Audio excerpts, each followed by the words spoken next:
ایک مرتبہ سلطان صلاح الدین ایوبی فلسطین کی جنگ لڑ رہے تھے کہ اچانک خبر آئی کہ آقا عیسائیوں کا بحری بیڑا آ رہا ہے جو اسلحہ بارود سے لدا ہوا ہے۔ تو اس پر سلطان صلاح الدین ایوبی تھوڑا پریشان ہوئے۔ اس کے بعد وہ ایک بزرگ تھے، ان کے پاس گئے، کہنے لگے کہ بابا آپ دعا کریں، عیسائیوں کا ایک بحری بیڑا آ رہا ہے جو اسلحہ بارود سے لدا ہوا ہے۔ پہلے بھی مسلمانوں کے پاس اتنا اسلحہ نہیں ہے۔ تو سلطان صلاح الدین ایوبی نے کہا کہ بابا دعا کریں، پھر خود بھی ایک مسجد کے کونے میں بیٹھ گئے، خدا سے آہوازاری کرنے لگے، خدا کے سامنے، اپنے رب کے سامنے رونے لگے، کہنے لگے کہ آئے اللہ ہماری مدد فرما، پہلے بھی مسلمان کمزور ہیں، ہماری مدد فرما۔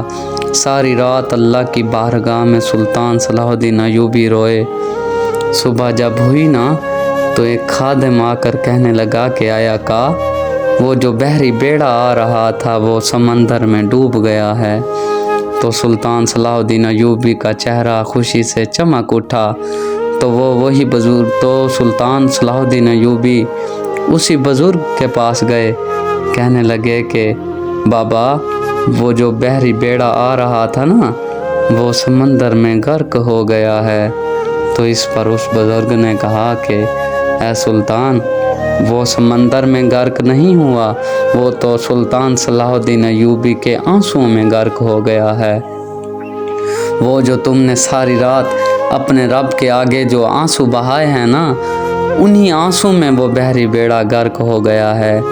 میرے دوستو، جب ہم اپنے رب سے مانگیں گے، اپنے رب سے اپنے سچے دل سے مانگیں گے، دل کی آہوازاری، دل کے دکھ، دل کے تکلیفیں اپنے رب کے سامنے پیش کریں گے تو وہ رب بے نیاز ہے، وہ ضرور اپنے بندے کی مدد کرتا ہے۔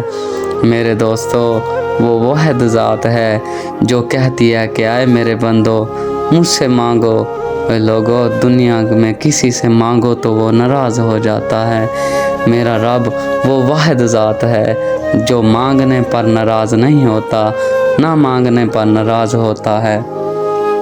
کبھی وقت نکال کر اپنے رب سے 2 منٹ بات کریں لوگو، وہ سکون میسر ہوگا، زندگی میں سکون میسر ہوگا، زندگی کی بے چینی ختم ہو جائے گی۔ اپنے رب سے باتیں کیا کرو، کبھی ایک لمحہ بیٹھ کر اپنے رب سے گفتگو کیا کرو، اپنے دکھ، اپنی تکلیفیں اپنے رب کے ساتھ شیئر کیا کرو، رب کو بتایا کرو، وہ بے نیاز ہے۔ اللہ تعالیٰ فرماتا ہے کہ جب بندہ میرے سامنے اپنے خالی ہاتھ پھیلاتا ہے تو مجھے شرم آتی ہے کہ میں اپنے بندے کو جب خالی ہاتھ لوٹاتے شرم آتی ہے۔ وہ ذات بے نیاز ہے۔ اپنے رب سے مانگا کرو، دعائیں مانگا کرو۔ دعا ہے کہ اللہ تعالیٰ ہمیں دعا مانگنے کی توفیق عطا فرمائے اور ہمیں ایمان کی زندگی کا سکون میسر فرمائے۔ آمین یا رب العالمین۔